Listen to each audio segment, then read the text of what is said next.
Eh bien, nous allons continuer, effectivement, et terminer, 5e et dernière partie. Eh oui, c'est un sujet qui est assez vaste. Et encore, quand je dis 5e et dernière partie, c'est un peu prétentieux de ma part. Parce que, après tout, pourrais-je, ou puis-je dire à chaque fois dernière partie? Non, il y a toujours bien des choses à découvrir. Et on y reviendra sur le sujet très certainement, pour d'autres occasions, dans d'autres textes. Mais je vais quand même terminer ce matin pour passer à autre chose, bien sûr. Alors je vous invite à ouvrir votre Bible pour introduire avec un texte, Matthieu chapitre 6, verset 9. Je veux saluer également ceux qui nous suivent par visioconférence directe. S'ils nous suivent par visioconférence en direct, c'est parce qu'ils ont réuni tous les critères qui fait qu'ils ne peuvent pas être en présentiel. Et là, j'ai été très sérieux, et mes collègues, on en parle souvent ensemble, parce qu'il y a trop de chrétiens qui utilisent les chaînes YouTube directes, les cultes en direct, ou les cultes en direct par visioconférence, pour des raisons, excusez, je vais être direct, des raisons fallacieuses, des raisons qui n'ont pas lieu d'être.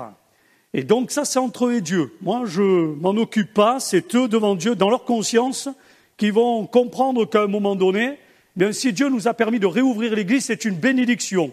Parce que je vous rappelle, mes frères et sœurs, que sur le plan national, en France, donc il n'y a pas que Groyer, la France, c'est pas que Groyer, la France, donc c'est pas que le Tarn. Eh bien, en France, il y a encore beaucoup d'églises évangéliques protestantes qui ne sont pas réouvertes. Pour des raisons XY, je ne les évoquerai pas, par rapport au Covid. Donc, ils ne peuvent pas réouvrir.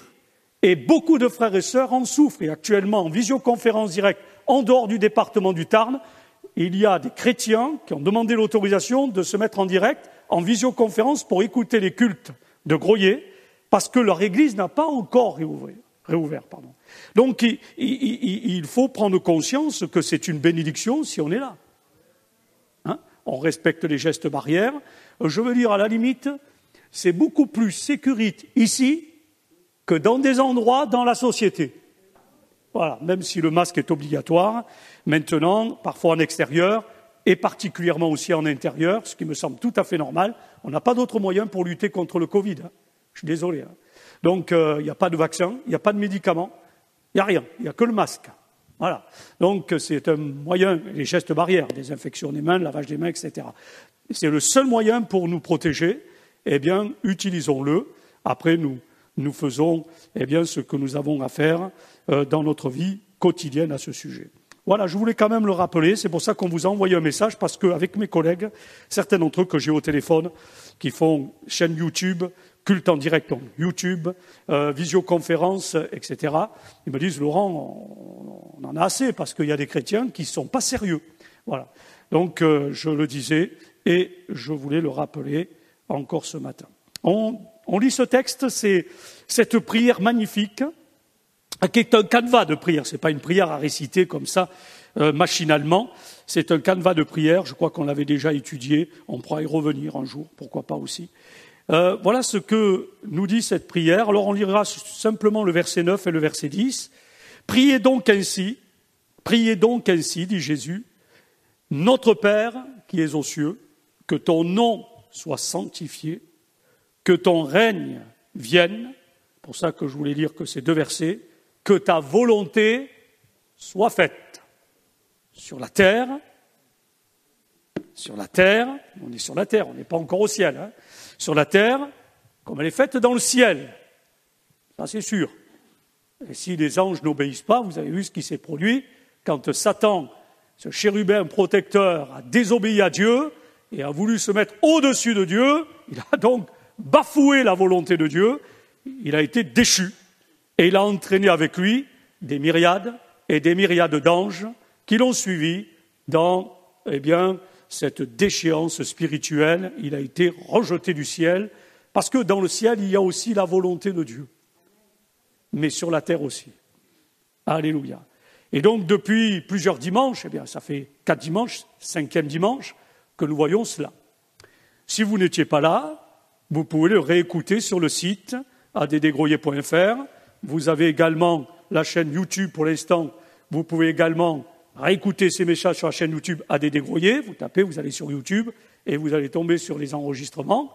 Gloire à Dieu. Et vous avez le site, je viens de le dire, bien sûr. Cette prière est importante.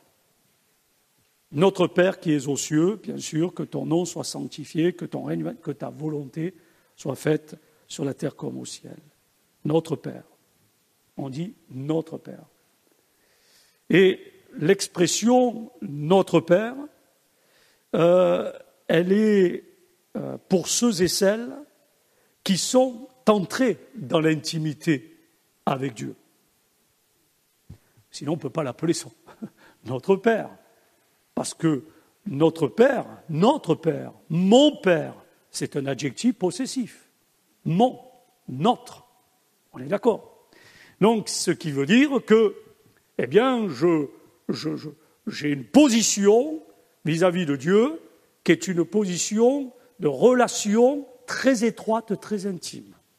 Et elle ne peut qu'exister qu'à partir du moment où Jésus-Christ, son Fils unique, est devenu mon Sauveur et mon Seigneur. À ce moment, Dieu devient mon Père, notre Père. Et dans cette intimité, je peux, je dirais, chercher qu'une chose, à la limite, j'en ai déjà parlé et je le rappelle ce matin, c'est lui obéir. Et lui obéir, c'est aller dans le sens de ce qu'il attend de nous, de sa volonté, qui est bonne, agréable et parfaite. Si je ne le fais pas, c'est qu'il y a un problème d'intimité avec Dieu. Si je ne le fais pas, s'il n'y a pas d'intimité avec Dieu, ça veut dire qu'il n'y a pas de relation vivante avec Jésus. Il y a une idée religieuse, une pensée religieuse, une adhésion, une philosophie religieuse, protestante, évangélique, bref, mais il n'y a pas de réelle communion. Chercher à faire la volonté de Dieu, c'est en même temps lui montrer que je l'aime. C'est également lui montrer que je lui fais confiance.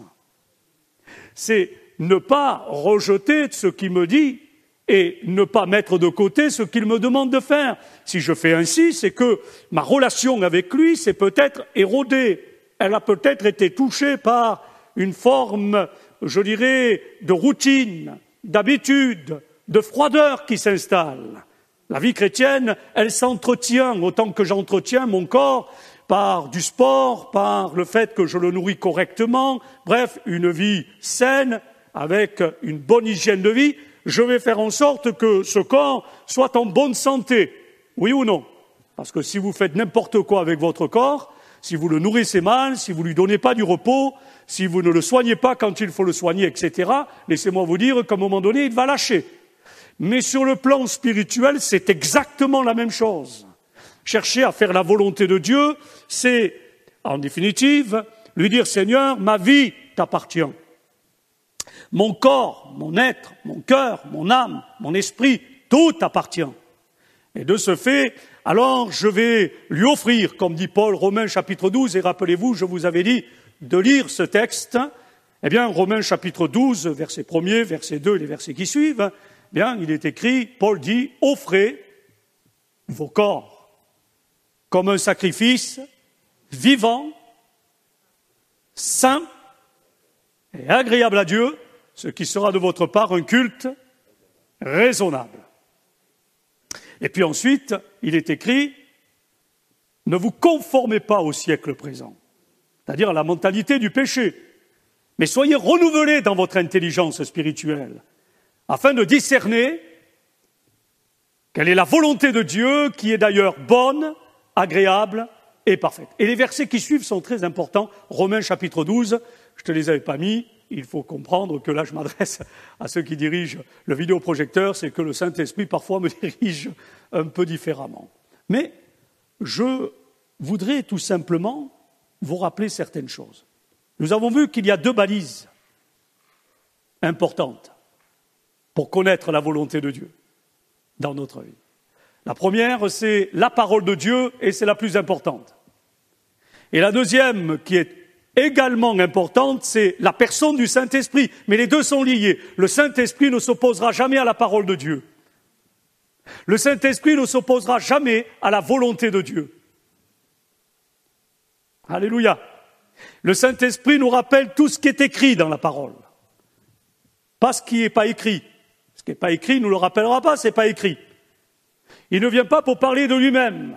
Il ne pas dire, oh là là, je suis le Saint-Esprit, olé, olé, c'est moi qu'il faut suivre. Non. Il nous amène vers Jésus. Il nous rappelle qui est Jésus. Il nous amène à tourner nos regards vers Jésus. Il nous amène, le Saint-Esprit, à être dans le sens de la volonté de Dieu. Alléluia. À être donc éclairé par sa parole de mieux en mieux et de plus en plus de balises. Donc, la parole, le Saint-Esprit, pour connaître la volonté de Dieu, c'est on ne peut plus important. La connaissance de la volonté de Dieu, elle va se manifester, je l'ai dit tout à l'heure, en citant Romains chapitre 12, par le renouvellement de l'esprit de notre intelligence. Afin que ça soit pas une intelligence seulement humaine, parce que là, je vais vite être limité, mais une intelligence spirituelle. Amen. Cette transformation de mon être intérieur, c'est important pour connaître la volonté de Dieu. Cela, nous le vivons en Jésus-Christ. Pour connaître la volonté de Dieu, il faut que le cours de notre existence soit changé, c'est-à-dire que notre existence prenne la direction de ce que Dieu a prévu dans ses desseins éternels pour notre vie, chaque jour et jusque dans l'éternité.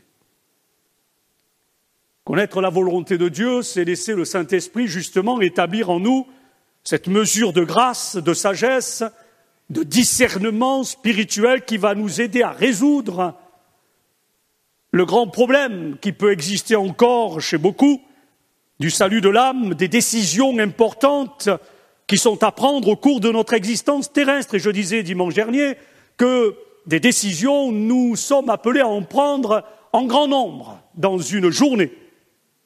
Alors vous imaginez dans une vie. La question que je me suis posée par rapport à la volonté de Dieu également, c'est que après avoir accepté Jésus-Christ comme Sauveur et Seigneur, alors qu'autrefois, sans Christ, sans Dieu dans le monde, je faisais ce que j'avais envie de faire et très souvent j'étais dans des impasses, dans des échecs, dans des complications pour moi, pour ceux qui m'entourent, parce qu'automatiquement, ce que je vis d'une manière positive ou négative, ceux qui me côtoient, ceux qui vous côtoient, en seront impactés, que vous le vouliez ou pas. C'est comme, une explosion. Il y a le lieu où il y a l'explosion et ensuite autour, sur plusieurs mètres, sur des centaines de mètres, sur des kilomètres, il y a une onde de choc. Vous avez vu cela, malheureusement, lors de cette explosion à Beyrouth, au Liban. Et quand il y a une onde de choc, ça fait des dégâts. Hein. Vous avez vu les images. Ça fait des dégâts. Et pourtant, ce n'est pas là où il y a eu l'explosion. Par exemple, à Beyrouth, l'onde de choc a été ressentie à plus de 2 kilomètres de l'endroit où il y a eu l'explosion. Donc, tout ce que je vais décider, tout ce que je vais vivre, tout ce que je vais entreprendre aura un impact. Pas seulement dans ma vie personnelle, mais dans la vie de ceux qui m'entourent, d'une manière directe ou parfois même indirecte. Et c'est la raison pour laquelle, parfois, il y a chez trop de croyants un manque de compréhension intelligente, spirituellement, dans le sens de ne pas réaliser que tout ce qu'ils décident, tout ce qu'ils font, si ça ne va pas dans le sens de la volonté de Dieu, ça aura des impacts, pas sur le moment, mais peut-être dans un mois, dans un an, dans 10 ans. Nous devons être des sources de bénédiction. Est-ce que vous me suivez? Nous devons être des sources de bénédiction. Nous devons être le sel de la terre, dit l'Évangile. Nous devons être la lumière du monde. Après, que des gens ne se laissent pas impacter quand on agit positivement selon la volonté de Dieu, c'est leur choix. Mais je ne suis pas coupable. C'est eux qui rendront des comptes pour leur choix personnel. Mais à partir du moment où je reste attaché à la parole, que je reste un homme, une femme, conduit par le Saint-Esprit, donc selon la volonté de Dieu, normalement l'impact doit être positif. Mais je le répète, en face, il n'y a pas toujours la bonne réception. Un jour, des parents venaient me voir et me disaient « Monsieur le pasteur, je n'arrive pas à comprendre, j'ai des enfants et et je les ai portés, je les ai aimés, j'ai prié pour eux. Le soir, avant de s'endormir, je priais avec eux, je priais pour eux, on partageait la parole de Dieu avec eux, etc. On avait des cultes familiaux. Et puis voilà que maintenant qu'ils sont, majeurs ou plus grands, ils nous font des reproches. Et en plus de cela, ils ont rejeté Dieu. Monsieur le pasteur, je ne sais pas quoi penser, je me demande où je me suis loupé. Et de répondre à ces parents et de leur dire ceci, ce que je vais vous dire, je me le suis déjà dit parce que je l'ai réalisé, je l'ai compris. C'est que premièrement, il n'y a pas d'école pour apprendre à être parent. On apprend sur le tas. Deuxièmement, à partir du moment où vous avez prié pour vos enfants, vous avez conduit vos enfants dans la lumière de l'Écriture, de la parole de Dieu, en leur laissant le choix ensuite, soit d'accepter, soit de rejeter. Mais à partir du moment où vous avez fait votre part, laissez le Saint-Esprit faire la sienne. Et vous n'avez pas à vous culpabiliser par leurs attitudes, leurs réactions, leurs mauvais choix, qui sont des attitudes et réactions négatives. Vous devez rester dans la foi et continuer à croire que ce que vous avez semé, tôt ou tard, portera du fruit. Alléluia. Sème. Jette ton pain à la surface des eaux. Avec le temps, tu le retrouveras. Vas-y, travaille. Demain, après-demain, tôt ou tard, comme le dit d'une autre manière le livre de l'Ecclésiaste dans votre Bible, tu verras le résultat. Ce qui est important, c'est de rester dans cette position de la volonté de Dieu pour que l'impact que je vais avoir sur le moment ou dans 5 ans, dans 10 ans, dans 15 ans, ça puisse être un impact de bénédiction pour l'éternité. Il y a quelques années de cela, alors que je servais Dieu dans une petite église dans les Cévennes, j'ai côtoyé des jeunes qui étaient donc un peu plus bas entre la ville de Ganges et le Vigan quand on monte vers les Gouales.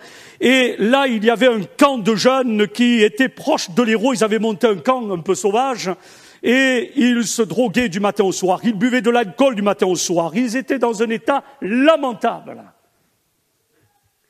Et un jour, je les ai vus arriver dans l'église, où il y avait dans cette église à peu près une 40aine de personnes, et sur les 40 personnes, il devait y avoir 3 ou 4 jeunes. Mais les personnes âgées qui étaient là, mes amis, je vous le dis franchement, on aurait pu faire une réunion de jeunesse avec eux. Parce qu'ils avaient une vitalité, une force spirituelle, une vie de prière. J'avais même pas, moi le pasteur, qui a l'habitude de prier et de prendre ma place assez souvent, j'arrivais même pas à prendre ma place. Je disais, Seigneur, alléluia, formidable. Oui, dans cette petite église de Ganges qui a grandi aujourd'hui, que Dieu bénisse Jean-Luc Faure, qui en est le pasteur d'ailleurs, qui est un ami très proche. Mais ceci étant dit, c'est que, mes bien-aimés, il y avait ces gens-là, des jeunes. Et un jour, je les vois arriver avec leurs chiens, parce que c'est un ami proche. Et il y a des sœurs qui viennent me voir et qui me disent « Pasteur, c'est pas normal qu'il y ait des chiens dans l'église. » Alors, ils n'avaient pas compris le verset « Dehors les chiens, les impudiques ». Donc, il y avait tout un contexte biblique qu'il faut comprendre. C'est pas les chiens, voilà. Bon, bref. Et donc, c'est pas normal. J'ai dit « Calmez-vous.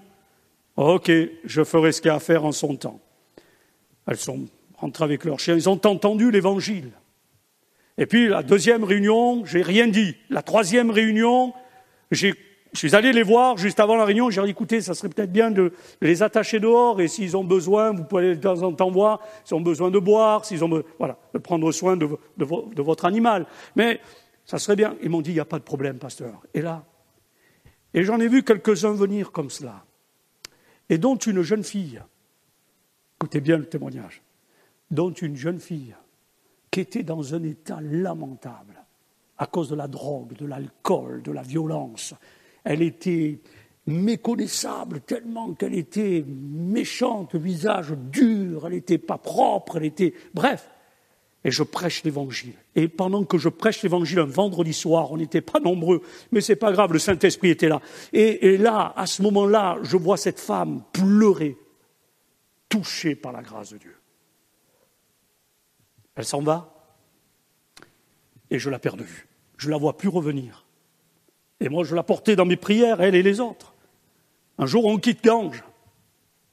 On va servir le Seigneur, donc, du côté de Toulon.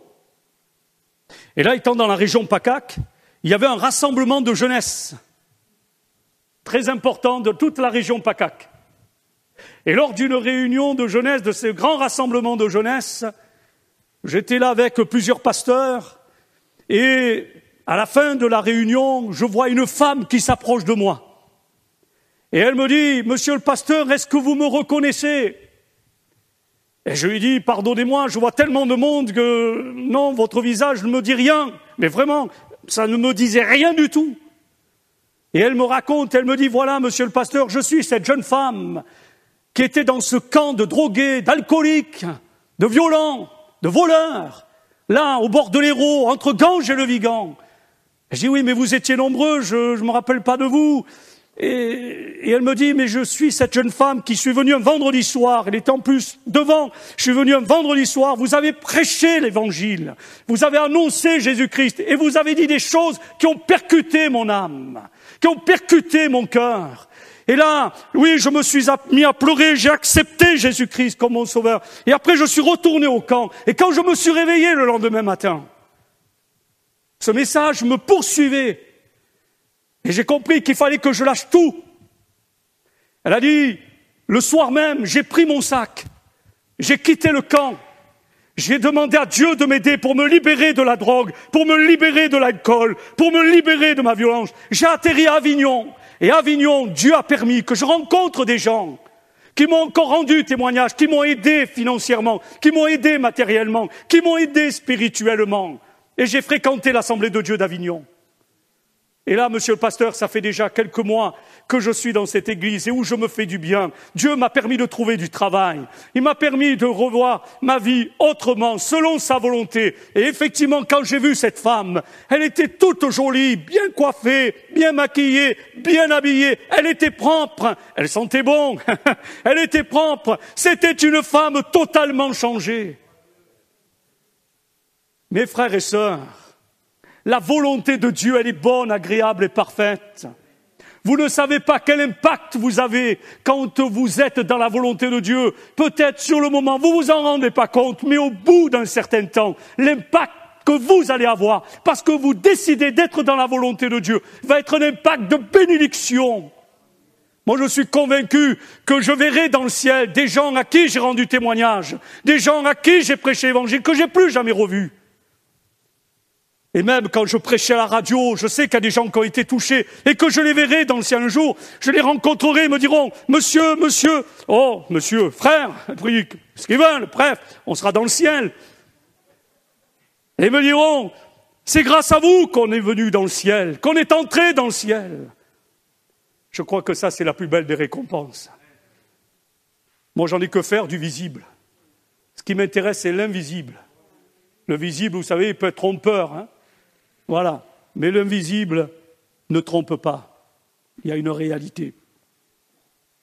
La question, c'est celle-ci par rapport à ce que je viens de dire, par rapport à ce témoignage que j'ai vécu personnellement.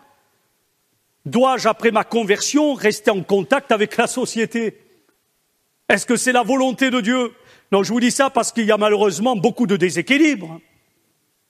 Je ne dis ça pas pour vous, je dis d'une manière générale. En France, en Europe et dans le monde.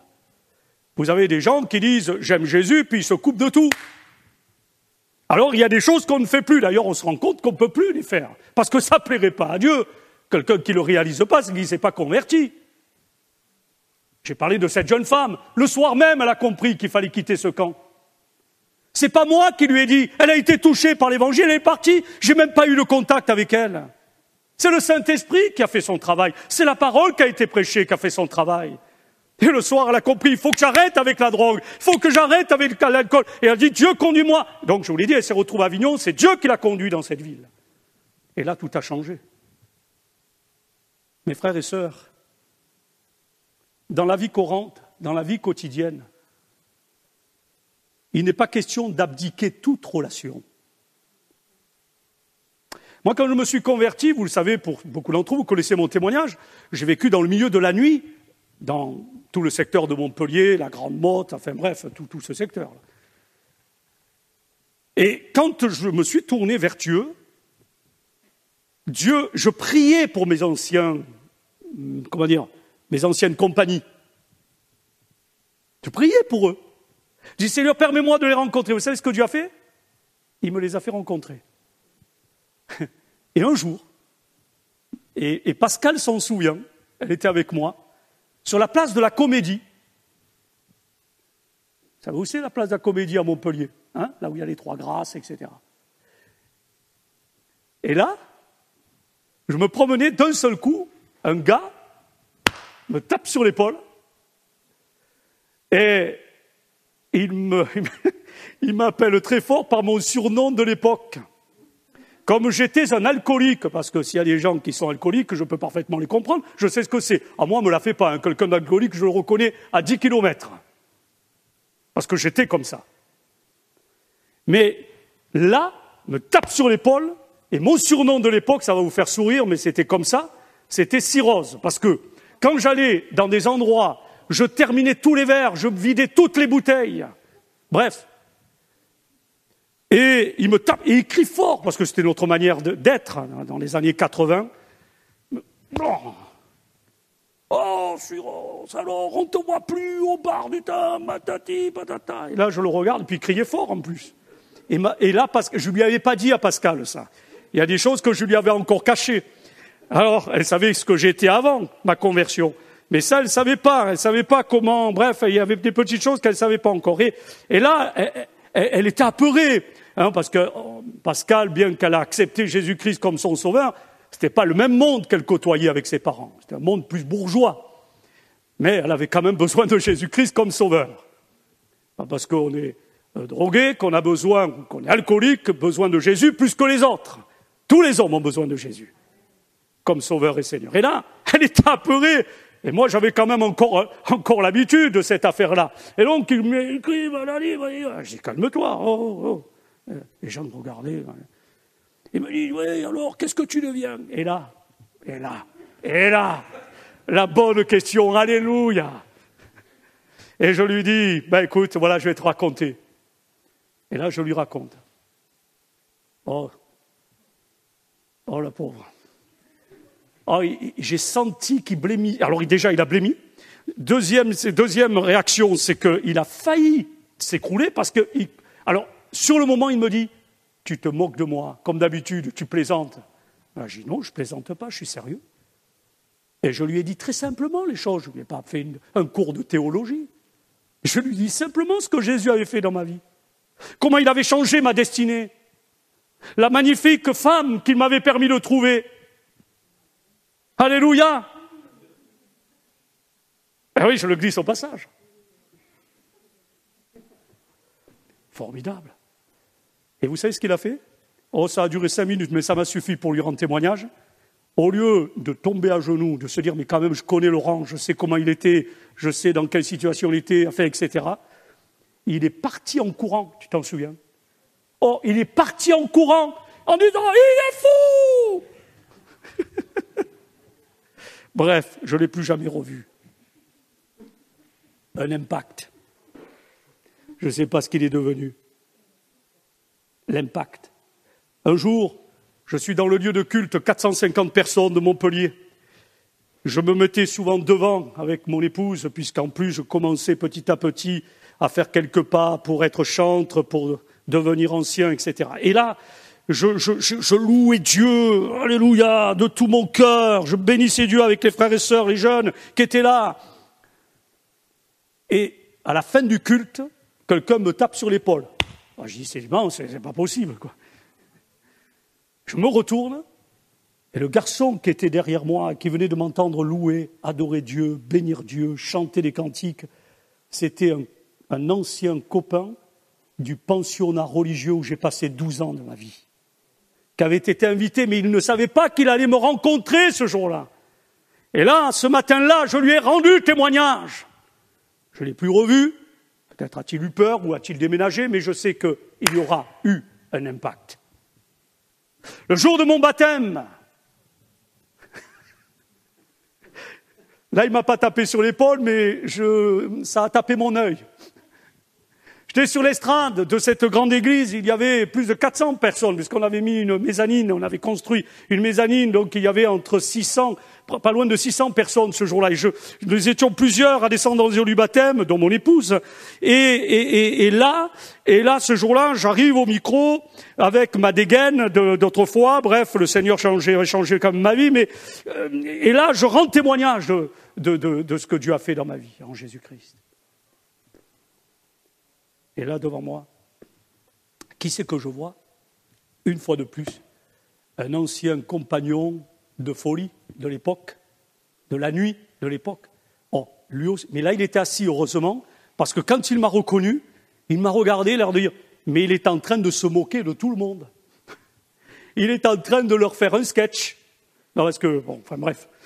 Et il me regarde, je le connaissais bien, et donc je savais ce qu'il pensait. Et j'ai dit, tu vas voir, Seigneur, je le loupe pas là. Alléluia. Et il y avait Antoine Ramos, pour ceux qui l'ont connu, qui a été pasteur à Toulouse Minime, qui était mon pasteur à l'époque à Montpellier. Et donc là, il me tirait un peu le micro pour me dire, mais ça suffit, t'as assez de rendu témoignage. Et moi, je le tenais, vous voyez, parce que je disais, j'en ai un là devant, il faut pas que je le loupe. Et à la sortie, il est venu me voir, il me dit, mais qu'est-ce qui t'arrive? Ben, j'ai entendu, je ne vais pas te réexpliquer ce qui m'arrive. Et là, il a été touché. Je ne l'ai plus vu parce que je ne sais pas ce qu'il est devenu. Et il y aura peut-être un impact, j'espère positif. Un jour, je suis dans un supermarché. Et je suis dans les rayons, je passe avec mon épouse. Et là, d'un seul coup, je vois en face de moi un jeune arriver. Et ce jeune, je le reconnais. C'était encore un compagnon de ma vie d'autrefois. Et là, je dis, mais il passe, il me regarde en plus. Et il continue. Alors moi, ça, j'apprécie pas. Je me retourne.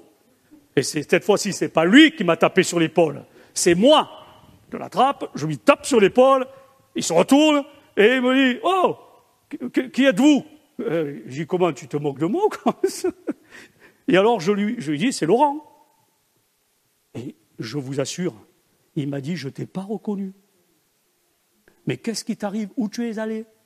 Qu'est-ce que tu as fait? Ça, aujourd'hui, on dit, quelle est la pommade que tu mets? Et j'en passe. Bon. Et je lui ai dit ce qui m'arrive, et là, je lui rends témoignage. Et il m'a regardé, il a écouté dans le rayon. Je ne sais pas s'il n'a pas oublié certains trucs, tellement qu'il était un peu travaillé, mais je ne l'ai plus jamais revu non plus. Mais il y aura un impact, quel qu'il soit. Et j'espère qu'il sera positif. Être dans la volonté de Dieu, ce n'est pas de nous couper de la société. Et je dis d'une manière équilibrée à tous ceux qui se sont tournés vers Jésus, le Seigneur ne vous demande pas d'aller fréquenter les lieux que vous fréquentiez avant, sans que vous retourniez dans ces lieux. Le Seigneur mettra ses anciennes connaissances sur votre route. Il permettra que vous les rencontrez. Pourquoi? Parce que vous allez lui demander. Parce que la volonté de Dieu, c'est qu'il n'y en ait aucun qui périsse, mais que tous arrivent à la repentance, dont vos anciennes connaissances dans la société.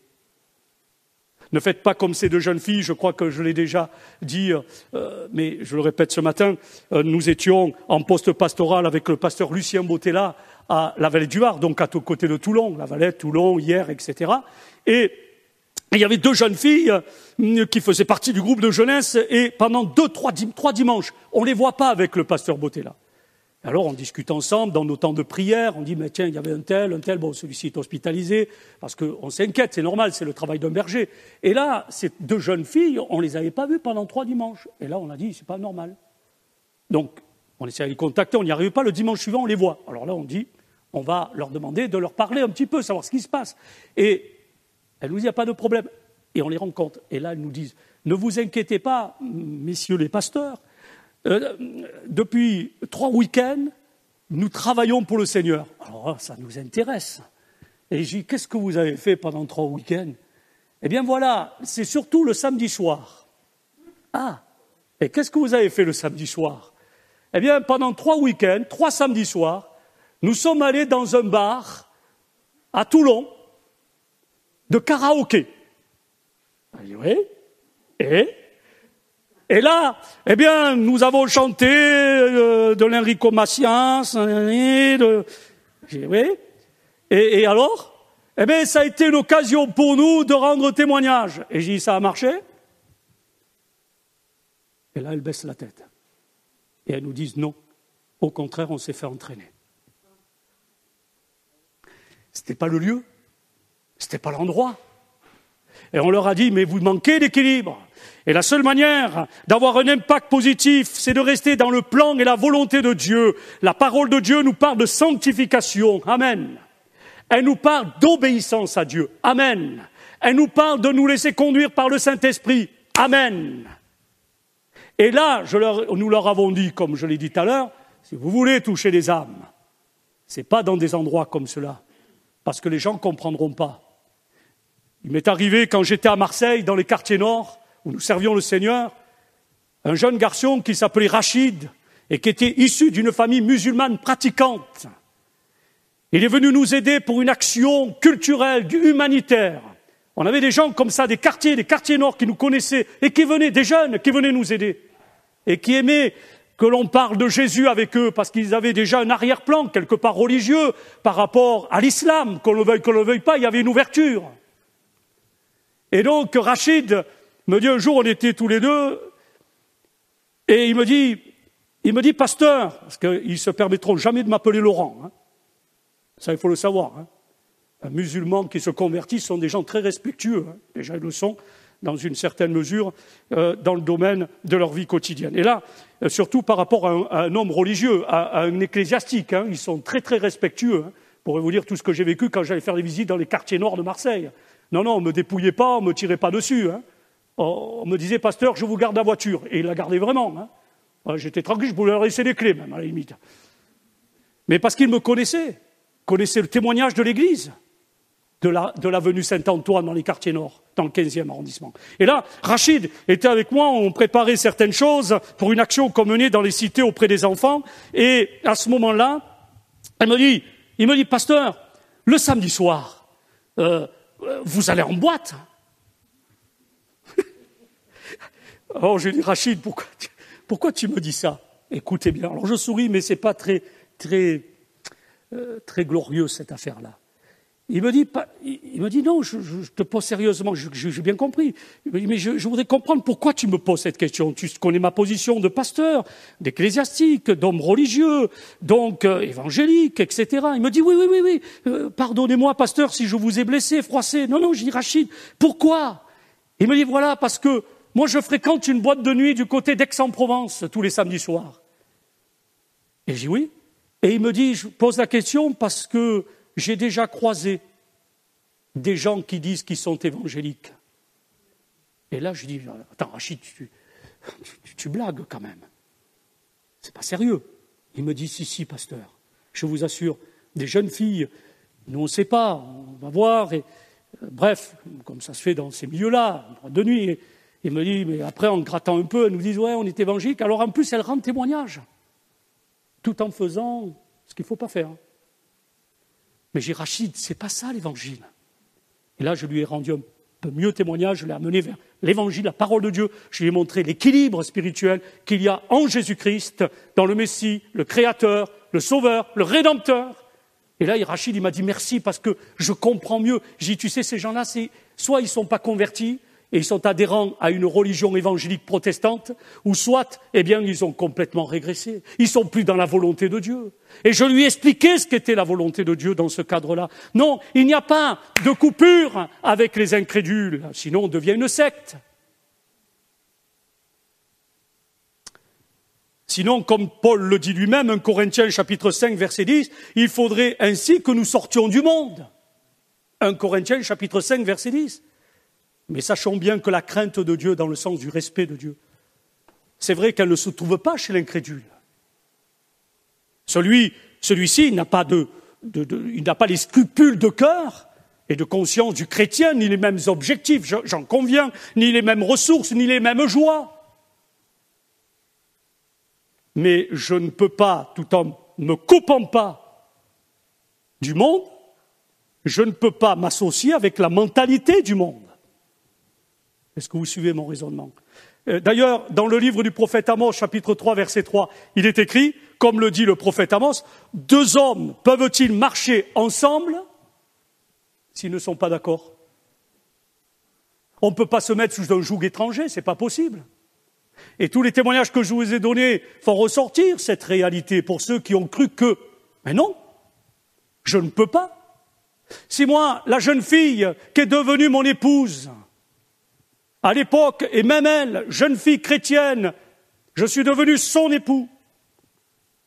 Si l'un et l'autre, nous n'avions pas été chrétiens, ou l'un d'entre nous deux, eh bien, je suis sûr que si ça avait été moi, Pascal se serait jamais uni par les liens du mariage avec moi. Et si ça avait été le contraire, jamais je me serais uni par les liens du mariage avec elle.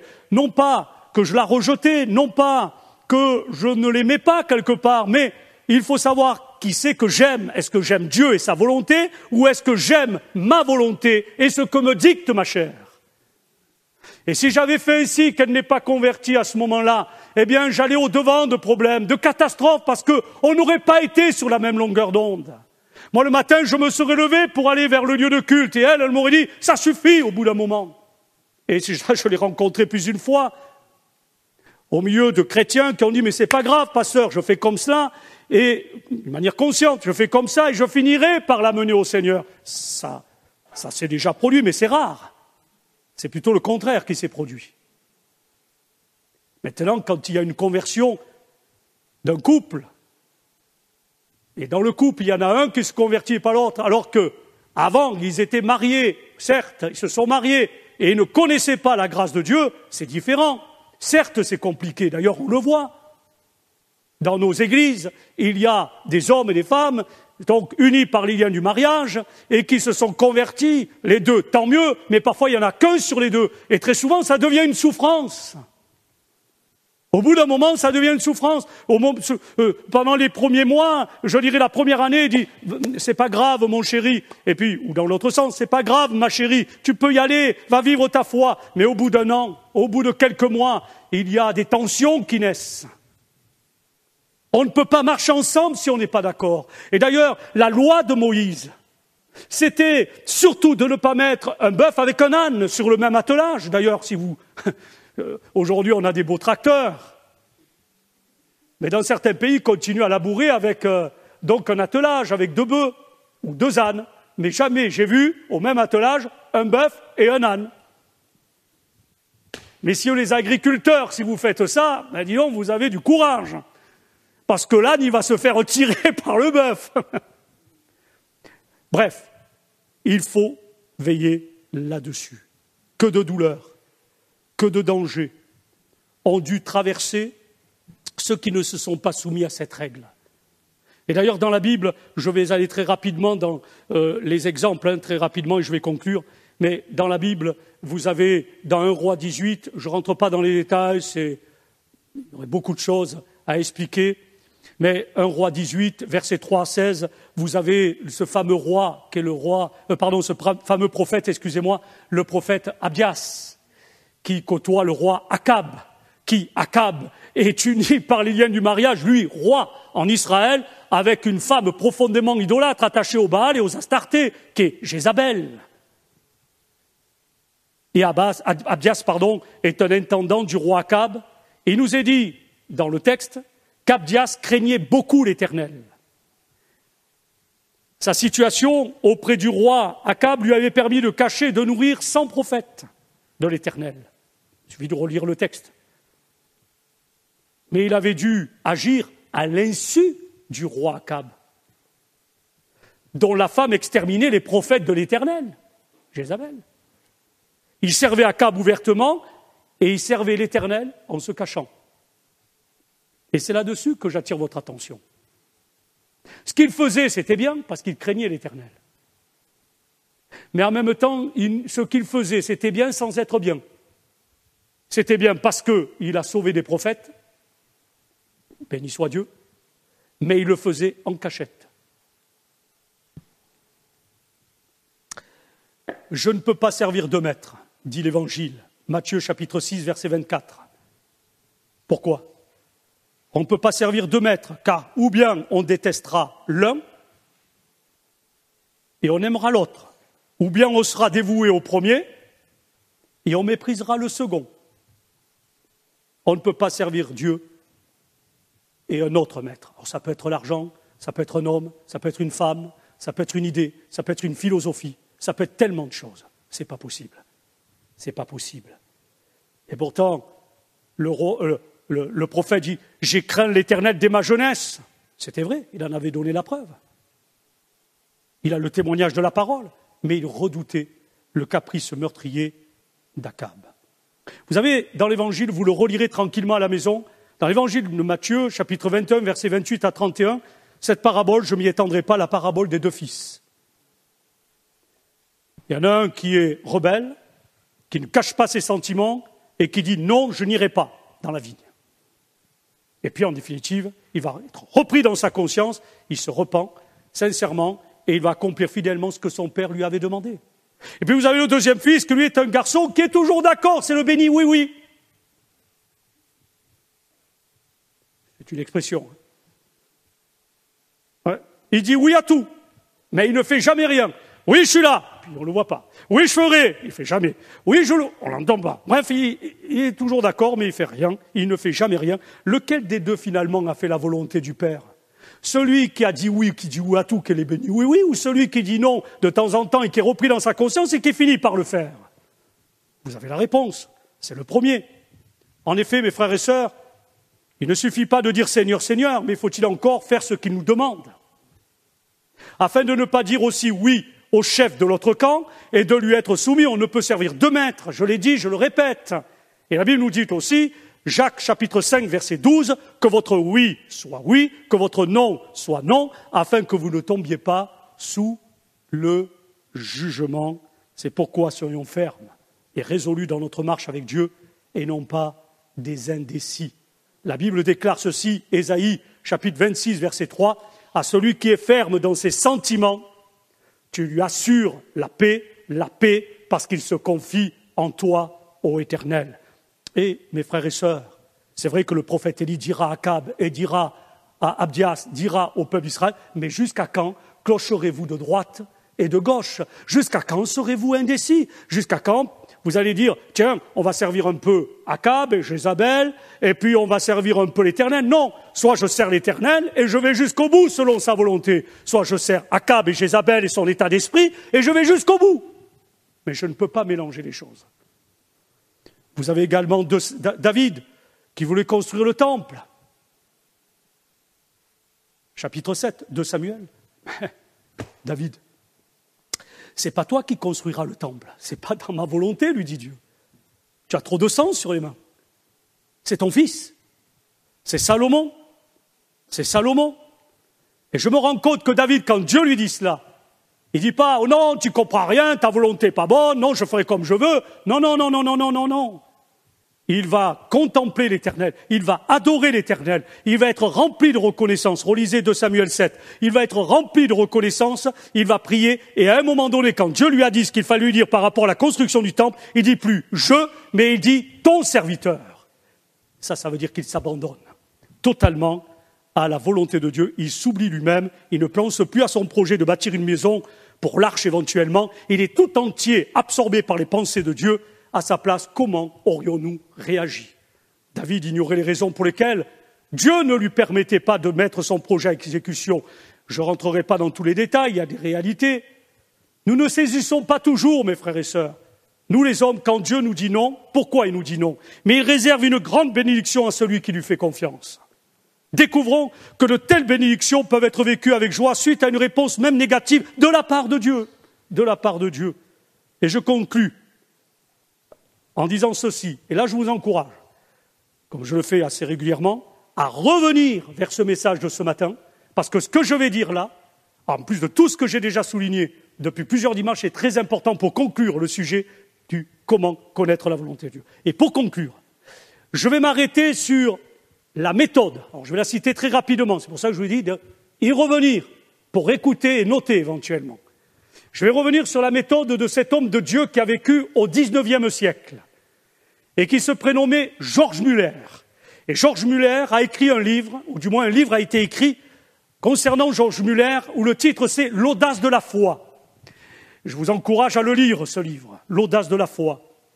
Et George Muller va livrer sa méthode par laquelle lui-même il recherchait la volonté de Dieu. Premièrement, Je le cite, je cite Georges Muller.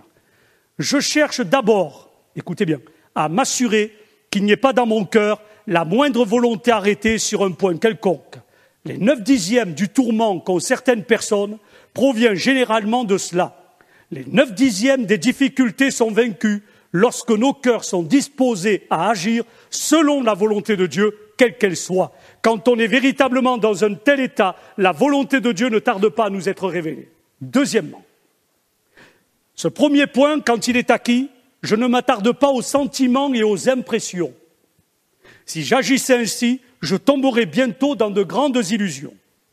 Troisièmement, je cherche la volonté de l'Esprit de Dieu dans la parole de Dieu. Une des balises. L'Esprit et la parole vont ensemble. Si je consulte le Saint-Esprit seul, sans la parole, je puis encore me faire des illusions. Si le Saint-Esprit me conduit, ce sera toujours en accord avec les Saintes Écritures, donc la volonté de Dieu. Quatrièmement, ensuite, je mets dans la balance les circonstances, favorables et défavorables. Et ces dernières indiquent souvent la volonté de Dieu en accord avec la parole et le Saint-Esprit. Cinquièmement, je supplie Dieu ensuite de me révéler toute sa volonté. Et sixièmement, ainsi, dans la prière, l'étude de la parole, la réflexion, je viens à me former un jugement et selon ma connaissance et ma capacité, mon esprit étant en paix, je prends la détermination d'agir toujours dans un esprit de prière. Dans les choses ordinaires et dans les transactions de grande importance, cette méthode, dit Georges Muller, m'a toujours réussi. Au cours de ma vie chrétienne, qui comprend actuellement, il dit ça en mars 1895, une période de vie chrétienne de 69 ans et de 3 mois. Je n'ai pas le souvenir d'avoir recherché la volonté de Dieu une seule fois avec sincérité et persévérance au moyen de la parole de Dieu et par le Saint-Esprit sans avoir été invariablement conduit sur la voie droite. Mais lorsque la droiture du cœur et l'intégrité devant Dieu m'ont fait défaut et que je n'ai pas su attendre avec patience le conseil de Dieu, mais que plutôt j'ai préféré le conseil de mes semblables aux déclarations de la parole du Dieu vivant, alors c'est là que j'ai commis de graves fautes, et je rajouterai, alors c'est là qu'il n'a pas eu l'impact positif, spirituel qu'il devait normalement avoir. Fin de citation de M. Georges Muller, et fin de toute la série sur comment connaître la volonté de Dieu. Revenez-y, et j'espère que ça vous aidera autant que ça m'aide depuis bien des années que je sers le Seigneur. Alléluia. Nous voulons te bénir, Père. Nous voulons t'exprimer toute notre reconnaissance, parce qu'en effet, dans ta parole, nous avons exactement ce qui nous est nécessaire. Avec le Saint-Esprit relié à ta parole, c'est, Seigneur, l'essentiel. Et nous voulons te demander pardon encore ce matin, pour toutes les fois où nous n'en avons fait qu'à notre tête, pour toutes les fois où nous n'avons pas lu, pas voulu écouter, pas voulu comprendre, pas voulu saisir, avec l'aide de ta parole et du Saint-Esprit, par une prédication, par les dons spirituels, par d'autres moyens, parce que tu parles tantôt d'une manière et d'une autre. Pardon, Seigneur. Mais ce matin encore, nous voulons te dire, oui, nous avons faim et soif de faire ta volonté. Nous avons faim et soif de nous laisser conduire par ta parole et le Saint-Esprit, dans les choses importantes ou moins importantes. Seigneur, dans le choix d'un conjoint, dans le choix d'une vie professionnelle, dans le choix d'une direction pour des études, etc. Nous voulons que tu conduises nos pas, parce que qui sait, Seigneur, si tu n'as pas appelé quelqu'un au ministère pastoral ce matin? Qui sait, Seigneur, si tu n'as pas appelé quelqu'un à être missionnaire dans un pays étranger? Qui sait, Seigneur, si tu n'appelles pas quelqu'un ce soir, cette journée, ce matin, ce soir, à être un homme de Dieu en tant qu'ancien, en tant que chantre, en tant que ceci, en tant que cela? Je prie pour eux, afin que, Seigneur, ils soient à leur place. Et Seigneur, là, pour cette nouvelle année scolaire qui s'ouvre devant nous, 2020, 2021, même si en toile de fond ce Covid-19, peu importe, je prie, Père, pour que chacun d'entre nous, les frères, les sœurs, même nous les pasteurs, nous soyons dans ta volonté, dans toutes nos décisions, nos choix, que nous soyons là, ailleurs, que ça soit toujours selon ta volonté. Père, je te le demande, et que cette église de Groyer, ici dans le Tarn, demeure ainsi, attachés à de tels principes qui sont les principes du royaume des cieux. À Dieu soit la gloire. Amen, Amen, Amen, Amen. Dieu soit loué.